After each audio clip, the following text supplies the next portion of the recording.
오늘은 무화과나무 비유와 안상홍님이라는 주제를 가지고 여러분과 함께 그리스도 안상홍님께서 이 땅에 오신 예언의 그 시기에 대해서 성경 말씀을 통해서 살펴보는 시간을 가져보겠습니다.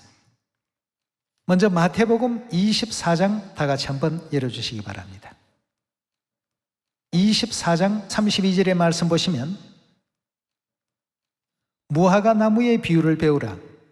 그 가지가 연하해지고 잎사귀를 내면 여름이 가까운 줄 아나니 이와 같이 너희도 이 모든 일을 보거든 인자가 가까이 곧 문 앞에 이른 줄 알라고 했습니다. 마태복음 24장 이 장면은 참으로 중요한 어떤 그 의미를 담고 있습니다. 24장 3절의 말씀 잠깐 넘겨보시면 예수께서 감람산 위에 앉으셨을 때 제자들이 종용이 와서 가로되 우리에게 이르소서 어느 때 이런 일이 있겠사오며 주의 임하심과 세상 끝에는 무슨 징조가 있사오리까 라고 여기서 말하는 주의 임하심이라는 것은 예수님의 재림을 의미하는 것 아니겠습니까?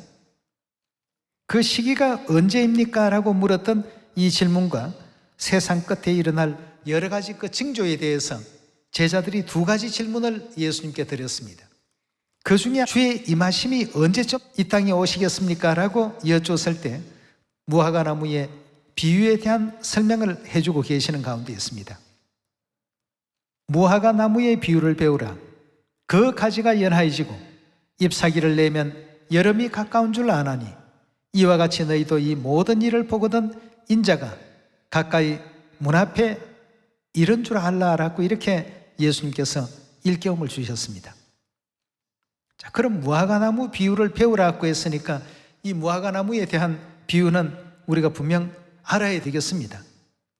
이 예언에 대한 것을 배워놓지 않는다면 우리는 장차 이 땅에 오실 그리스도를 영접하지 못하는 이런 이제 안타까운 가운데 놓일 수가 있기 때문에 하나님께서는 그리스도께서 언제쯤 이 땅에 오실 것이다 하는 것을 무화과나무에 대한 이 비유를 통해서 설명을 해 놓으셨습니다.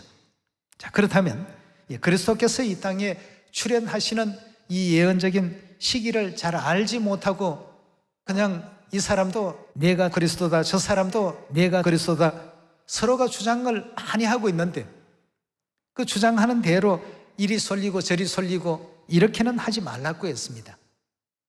거짓 그리스도들과 거짓 선지자들이 곳곳에 많이 출몰하게 될 것이다. 그러나 그리스도는 아무 때나 오시는 것이 아니다. 무화과나무 비유를 통해서 그리스도께서 언제쯤 오실 것이다 하는 이 예언의 그 시간을 너희가 알 수 있을 것이다 말이죠.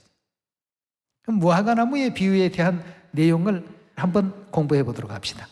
마태복음 21장 18절의 말씀 보시면 이른 아침에 성으로 들어오실 때에 시장하신지라 길가에서 한 무화과나무를 보시고 그리로 가사 잎사귀 밖에는 아무것도 얻지 못하신 고로 나무에게 이르시되 이제부터 영원토록 내게 열매가 맺지 못하리라 하시니 무화과나무가 곧 마른지라 라고 했습니다. 자, 여기에 굉장히 참 중요한 부분이 담겨 있습니다. 20절에 계속 보시면 제자들이 보고 이상히 여겨 가로되 무화과나무가 어찌하여 곧 말라나이까? 21절입니다. 예수께서 가르사대 진실로 너희에게 이르노니 만일 너희가 믿음이 있고 의심치 아니하면 무화과나무에게 이런 일만 할 뿐 아니라 이 산들어 들려서 바다에 던지우라 하여도 될 것이요 너희가 기도할 때 무엇이든지 믿고 구하는 것은 다 받게 될 것이다 하고 했습니다. 자, 여기 무화과나무에 대한 이 비유의 말씀을 마가복음 11장에서도 담고 있습니다. 마가복음 11장 12절입니다. 이튿날 저희가 베다니에서 나왔을 때 예수께서 시장하신지라 멀리서 잎사귀 난 한 무화과나무를 보시고 혹 그 나무에 무엇이 있을까 하여 가셨더니 가서 보신즉 잎사귀 외에는 아무것도 없더라. 이는 그 이유가 무화과의 때가 아님이라 하고 했습니다. 무화과 나무가 과일을 열 그런 철이 아직까지 안 됐다는 그런 뜻이죠. 이는 무화과의 때가 아님이라. 14절입니다. 예수께서 나무에게 일러 가라사대 이제부터 영원토록 사람이 내게서 열매를 따먹지 못하리라 하시니 제자들이 이를 듣더라 하고 했습니다. 아직 무화과가 과일이 열릴 만한 어떤 계절이 아닌데 예수님께서 무화과 나무에게 가셨습니다. 우리 예수님께서 무화과가 봄에 열리는지 여름에 열리는지 가을에 열리는지 겨울에 열리는지 그 철도 모르시는 그런 예수님이 아니십니다. 그런데 가서 열매를 얻지 못하니까 나무에게 뭐라고 했습니까? 이제부터 영원토록 내가 열매를 맺지 못하리라 하시니 무화과 나무가 곧 말라버렸더라 하고 했습니다. 자, 여러분, 예수님께서 무화과 열매를 얻지 못했다고 속상해서 저주를 퍼부시는 그런 예수님이십니까? 이런 일련의 모든 일들은 무화과 나무의 그 비유와 연관되어 있는 예언적인 예수님의 그 활동이었다는 사실을 확인할 수가 있습니다. 무화과 나무는 뭘 비유한다고 했죠? 이스라엘 민족 또 이스라엘 국가 이 자체를 무화과 나무에 비유해 놓으셨습니다. 누가복음 13장의 말씀 가운데서도 3년을 와서 내가 그 실과를 구하였으나 얻지 못하였다 하는 말씀이 또 계시지 않습니까?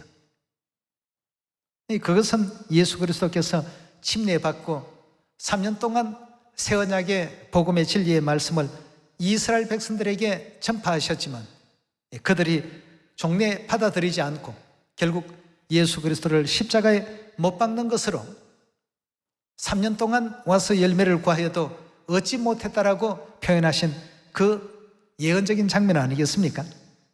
자, 그렇다면 무화과 나무가 이스라엘 백성, 즉 이스라엘 국가를 상징한다는 것에 대해서 예레미야 선지자는 이렇게 예언하고 있습니다.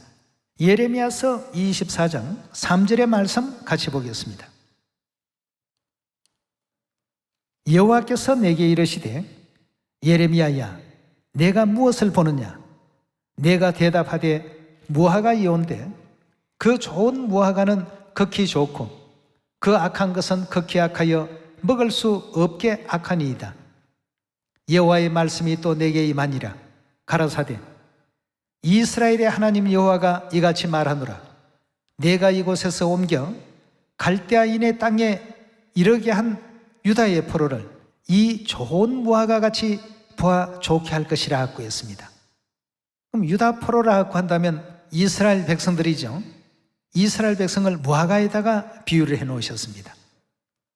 6절의 말씀 보시면 내가 그들을 돌아보아 좋게 하여 다시 이 땅으로 인도하여 세우고 헐지 아니하며 심고 뽑지 아니하겠고 내가 여호와인 줄 아는 마음을 그들에게 주어서 그들로 전심으로 내게 돌아오게 하리니 그들은 내 백성이 되겠고 나는 그들의 하나님이 되리라.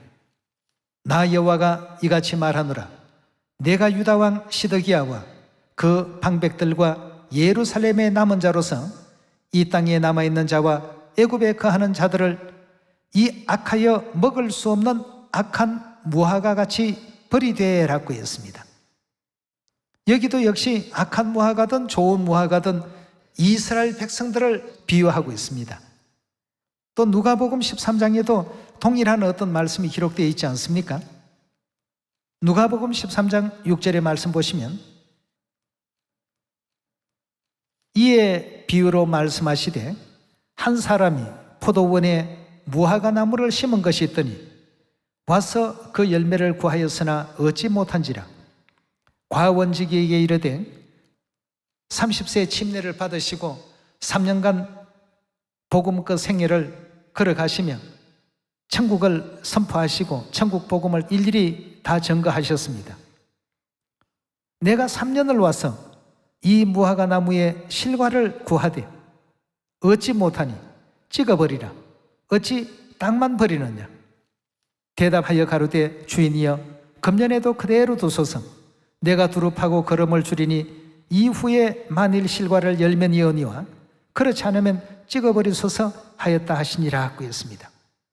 이 비유 역시도 이스라엘 백성들을 무화과에 비유하고 있습니다. 3년 동안 복음의 말씀을 전해도 받아들이지를 못했다는 의미에서 예수님께서 열매를 얻지 못한 무화과 나무에 비유를 해놓으셨던 것입니다. 그리고 마태복음 21장이나 마가복음 11장에 무화과의 때가 아닌데도 불구하고 무화과 나무에게 가서 열매를 구했지만 열매를 얻지 못했더라. 당연합니다. 열매를 맺지 않는 어떤 계절에 가서 열매를 찾으니 열매가 있을 턱이 없는 것이죠. 그래서 마태복음 21장에 길가에 한 무화과 나무를 저주하시고 그 무화과 나무가 마르게 하셨다는 이 의미는 결국 무화과로 비유되어 있는 이스라엘 나라에 앞으로 이와 같이 될 것이다 하는 것을 알려주신 내용이라고 볼 수 있습니다. 누가복음 우리 21장으로 한번 넘어가 보겠습니다. 20절입니다. 너희가 예루살렘이 군대들에게 에워싸이는 것을 보거든 그 멸망이 가까운 줄 알라. 그때 유대에 있는 자들은 산으로 도망할지며 성내에 있는 자들은 나갈지며 촌에 있는 자들은 그리로 들어갈지 말지어다. 이 날들은 기록된 모든 것을 이루는 형벌의 날이라. 자, 여기에 지금 보니까 예루살렘이 군대에게 에워싸여서 멸망당한다라는 이와 같은 예언을 했습니다. 그럼 예수님께서 이 땅에서 이제 올리워 가시고 난 이후에 이스라엘 나라에는 어떤 변화가 이제 생기게 됐냐 하면 AD 68년경에 이제 베스파시아노 장군이 예루살렘을 이제 함락하기 위해서 침공해 들어왔습니다. 성을 포위해 가지고 그런 어떤 상황 속에 대치되어 있다가 AD 68년에 네로 황제가 이제 죽게 됩니다. 네로 황제의 이와 같은 죽음 때문에 베스파시아노 장군이 결국 로마로 이제 철수하는 그런 이제 입장이 되었습니다. 예수님께서 분명히 예언을 했습니다. 군대들에게 에워싸이는 것을 보거든 멸망이 가까운 줄 알라. 이런 어떤 그 예언의 그 말씀에 주목하고 귀를 기울였던 사람들은 베스파시아노 장군이 군대를 철수시킬 때 전부 예루살렘에서 빠져나왔습니다. 빠져나와서 펠라성이라는 곳으로 전부 피신을 갔죠. 그러나 남아있었던 이스라엘 사람들은 이스라엘 군대가 너무 용맹하기 때문에 두려워서 로마 군대가 철수하는 줄로 그렇게 착각을 했습니다. 결국 베스파시아노 장군이 황제에 등극하고 그 아들 티투스 장군이 이제 두 번째 침공을 합니다. AD 70년 침공이 시작되어서 결국 예루살렘이 완전히 함락이 되어버리게 되는데요. 그때 그 성 안에서 110만 명이 죽었다고 합니다. 9만 7천 명이 포로로 잡혀가게 되고 말이죠. 이런 이제 끔찍한 어떤 일이 벌어지게 될 것을 장차 이스라엘 나라가 독립주권을 완전히 잃어버리게 될 것을 예수님께서는 그 계절이 아님에도 불구하고 무화과에 열매를 구하러 가셨고 열매가 없다고 무화과 나무를 저주하시는 이런 어떤 예언적인 행동을 보이시게 된 것입니다. 과연 주 70년 티투스 장군의 두 번째 침공으로 말미암아서 예루살렘은 완전히 이제 함락되어 버리게 되었고 9만 7천 명 포로로 잡혀가게 되고 110만 명이나 되는 사람들이 그 전쟁에서 죽임을 당하는 110만 명이라고 한다면 이거 엄청난 숫자입니다. 이 숫자가 결국 다 죽임을 당했습니다. 예수님께서 뭐라고 했습니까? 그 군대들과 싸우라고 했습니까? 도피하라고 했습니까? 도피하라고 했는데 그 예수님의 말씀을 믿었던 초대교회 성도들은 전부 이제 먼 펠라성으로 도피해서 끔찍한 이 재난에서 이제 피할 수가 있었지만 예수님을 믿지 않았던 사람들은 거기에 머무르고 버티고 있다가 결국은 이제 죽임을 당하는 이런 입장이 되고 말았습니다. 자, 이로부터 시작해서 이스라엘 나라는 주권 없는, 다시 말해서 비유적으로 본다면 메말라 버리는 어떤 무화과나무의 입장이 된 것입니다. 독립주권도 완전히 다 빼앗겨 버리고 나라 없는 그런 이제 유랑민으로 전 세계에 이제 떠돌아다니면서 살게 되는 입장이 되었던 것이죠. 이걸 예수님께서 비유로서 계속해서 지금 알려주고 계십니다. 여러분, 만약 예수님께서 행한 그 행적이 무화과나무에 대한 예언적인 행적이 아니었다라고 한다면 이렇게 마태복음, 마가복음, 이 여러 복음서에 기록할 이유가 있겠습니까? 예수님께서 온유하시고 자상하신 어떤 표현도 아니고 무화과나무에 대해서 저주를 내리시고 말이죠. 이런 모든 것이 예수님의 이와 같은 그 행적을 통해서 무화과나무의 그 비유에 대한 답을 주시고자 하시는 하나님의 중요한 어떤 가르침이 그 속에 내포되어 있다는 것을 우리는 분명히 또 알고 넘어가야 되리라고 믿습니다. 그리고 누가복음 21장 22절에 계속 살피겠습니다. 이 날들은 기록된 모든 것을 이루는 형벌의 날이니라. 그날에는 아이벤 자들과 젖먹이는 자들에게 화가 있으리니 이는 땅에 큰 환난과 이 백성에게 진노가 있겠음이로다. 저희가 칼날에 죽임을 당하며 모든 이방에 사로잡혀 가겠고, 정말 참 이방에 사로잡혀 갔습니다. 예루살렘은 언제까지요? 이방인의 때가 차기까지 이방인들에게 밟힐 것이라고 했습니다. 이방인의 때가 차기까지에는 이 이스라엘이 메말라 버렸던 이 무화과나무가 절대 회생할 수가 없다는 의미가 되겠습니다. 그런데 마태복음 24장에는 보면 무화과나무가 회생할 것이라는 예언을 예수님께서 미리 해놓으셨습니다. 24장 32절입니다. 무화과나무의 비유를 배우라. 그 가지가 어떻게 된다고요? 연해진다고 했습니다. 메말라 버렸던 무화과나무가 가지가 연하해지고 잎사귀를 내는 이와 같은 상황이 이제 오게 된다고 했습니다. 무화과나무가 가지가 연하해지고 잎사귀를 내면 여름이 가까운 줄 아나니 이와 같이 너희도 이 모든 일을 보거든 인자가 가까이 곧 문 앞에 이런 줄 알라고 했습니다. 이 대답은 어떤 질문에 대한 대답이었습니까? 주의 임하심이 언제입니까? 라고 제자들이 24장 3절에 질문하지 않았습니까? 거기에 대한 답입니다. 그렇다면 이런 어떤 예언적인 시간이 우리 시대에 도래하게 된다면 우리는 그리스도께서 이때 오셨구나, 복음을 이때 전개하고 계시구나 알아야 되겠습니다. 그 그리스도를 영접할 수 있는 우리가 반드시 되어야 되겠습니다. 메말라 버렸던 그 무화과나무 이스라엘 나라의 주권이 언제 다시금 회생하게 되는가? 이것은 여러분도 역사적으로 너무나도 잘 알고 있는 1948년 5월 14일 데이비드 벤쿠리온 수상에 의해서 전 세계로 방송을 했습니다. 이스라엘이 살아났다고 말이죠. 여러분, 주권을 빼앗긴 그 나라가 다시 나라를 재건하고 재생하는 그런 예는 인류 역사에 그 어떤 나라에도 일어나지 않은 어떤 사건입니다.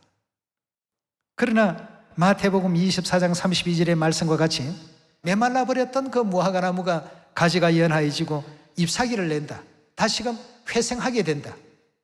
이미 예수님께서 예언해 놓으셨기 때문에 이 예언 그대로 1948년 5월 14일 이스라엘 나라는 그동안에 잃어버렸던 그 주권을 전 세계로부터 공인받고 회복하게 됩니다. 놀라운 일이죠. 절대 참 있을 수 없는 2000년 가까이 빼앗겼던 그 주권을 다시금 이렇게 회복하고 나라를 되찾는다. 이건 정말 어느 역사에도 없는 어떤 대사건입니다. 이건 오직 성경의 예언을 이루어 가시기 위한 하나님의 놀라운 그 섭리에 의해서 이루어진 어떤 역사이지 인간의 역사 속에서 일어날 수 있는 그런 어떤 이런 결단코 아닌 것입니다. 이렇게 해서 주 70년에 빼앗겼던 그 국권을 약 한 1900년 만에 다시금 이제 되찾게 될 것을 무화과나무가 가지가 연하여지고 잎사귀를 낸다라고 하셨고, 이런 예언의 시간을 보게 되면 인자가 가까이 문 앞에 와 있는 줄 알라라고 이렇게 예수님께서 일러주셨습니다. 그럼 1948년도에 우리 진리적인 영적인 어떤 상태로는 어떤 일들이 벌어졌는가? 1948년도에 아버지 안상님께서 침례 받으심으로 말미암아서 두 번째 이 땅에 오신 다윗 왕의 예언을 시작하시는 해가 이제 된 것 아니겠습니까? 초림 때 3년, 재림 때 37년에 다윗 왕의 예언을 완성하셔야만 되기 때문에 두 번째 이 땅에 오셔서 복음을 시작하시는 바로 그 해가 되겠습니다. 다윗 왕의 예언대로 30세 침례를 받으셔야 되는데 이 해가 바로 아버지께서 30세 되시던 그 해가 되겠습니다. 예언이라고 하는 것은 우리가 임의로 변경할 수도 없고 바꿀 수도 없는 일입니다. 하나님께서 정해 놓으시고 그 어떤 방향을 제시해 놓으셨다고 한다면 그 방향 이정표는 그 누구도 임의대로 고칠 수도 없고 바꿀 수도 없습니다. 다윗의 그 예언 그대로 새 언약의 진리를 선포하시기 위해서 초림 때 3년간 새 언약의 복음 나라를 이끌어 가시다가 하늘로 또 올리우셨기 때문에 남은 37년의 예언을 이루시기 위해서 1948년도에 이 땅에 다시 오셔서 12월에 침례를 받으시고 두 번째 다윗 왕위의 그 예언을 이루어 가시는 해가 1948년이요. 무화과나무가 가지가 연하여지고 잎사귀를 내는 바로 이스라엘의 독립이 이루어진 바로 같은 한 해에 이루어진 역사가 되겠습니다. 성경은 예언했습니다. 무화과나무가 가지가 연하여지고 잎사귀를 내면 누가 온 줄 알라고요? 재림 그리스도께서 문 앞에 당도에 계신 줄 알라고 했습니다. 참 놀라운 예언이 아닐 수가 없습니다.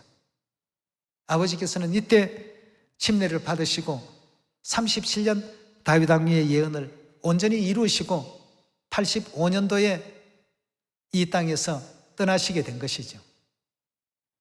여러분, 이 땅에 수많은 어떤 거짓 그리스도, 거짓 선지자들이 난립되어 있고 자기네 교리가 가장 어떠민 것 같이 얘기하지만 성경과 선지자들의 예언을 따라서 이 땅에 오셨고 예언 따라서 하늘로 올리우신 분은 오직 아버지 안상님 외에는 없습니다. 우리는 이런 성경과 선지자들이 다 증거하신 확실한 그리스도를 모시고 이 초대교회 성도들처럼 이 시대에 이 코로나와 같은 이 절망의 시대에 구원을 받으려면 그리스도 안상님을 믿으시오, 하늘 어머니를 믿으시오, 담대히 또 증거할 수 있는 우리의 입술들이 다 되어야 되지 않나 하는 생각이 듭니다.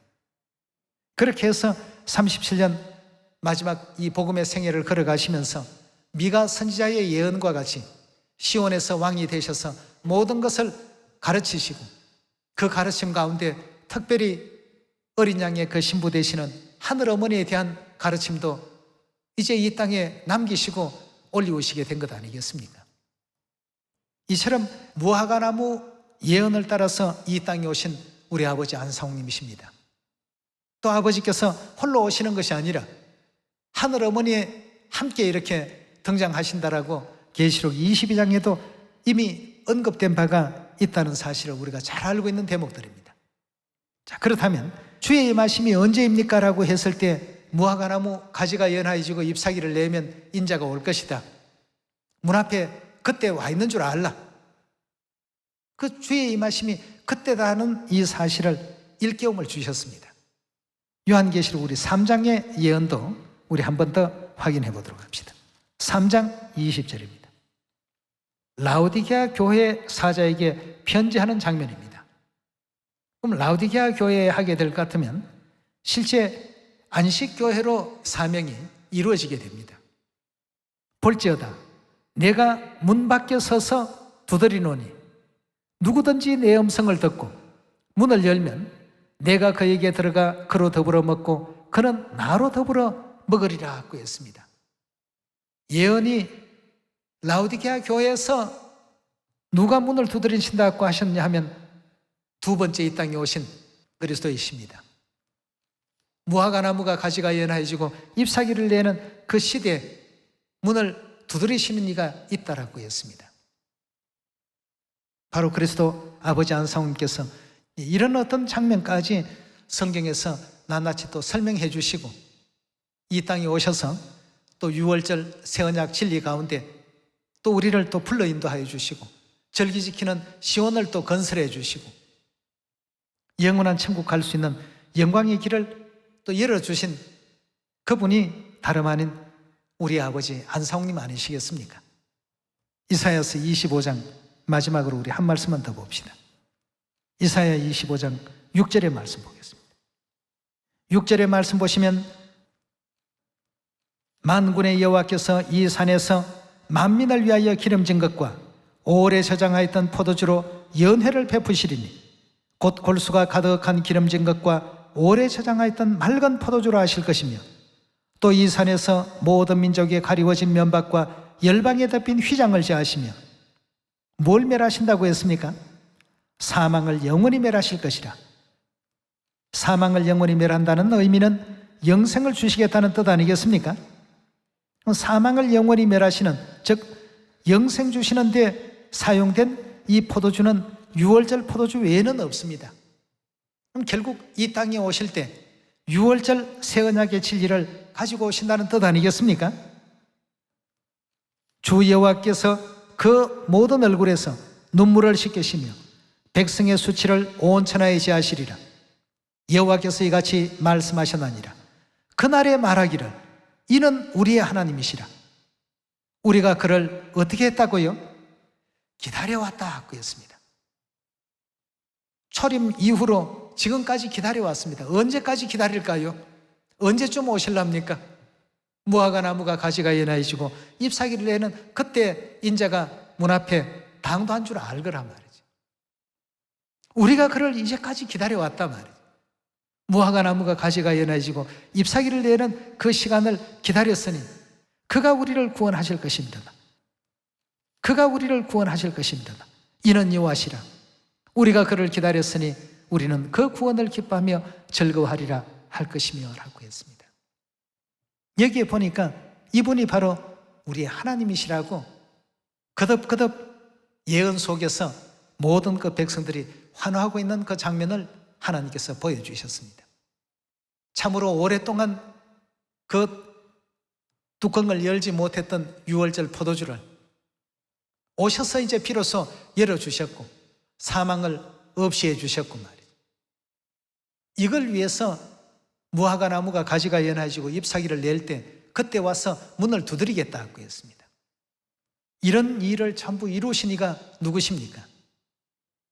여러분도 저도 너무나도 잘 알고 있는 그리스도 안상훈님 아니시겠습니까?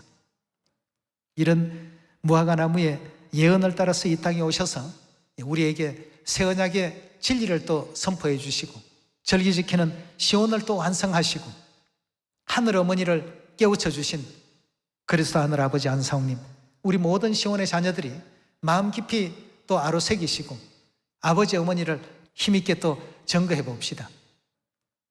뭐 그렇게 전하니까 사람들이 안 듣던데요. 여러분, 그건 우리 책임이 아닙니다.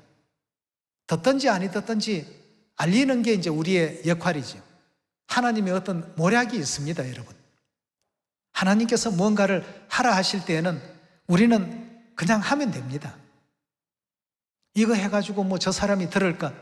주위의 사람들이 내게 어떤 시선을 주더라도 그건 관계할 필요 없습니다. 전하라고 하셨으니까 우리의 사명은 전하면 그 이후에 하나님께서 변화를 일으켜 주십니다. 많은 또 아름다운 성령 열매 맺히시길 부탁드리면서 오늘 말씀 마치도록 하겠습니다. 감사합니다.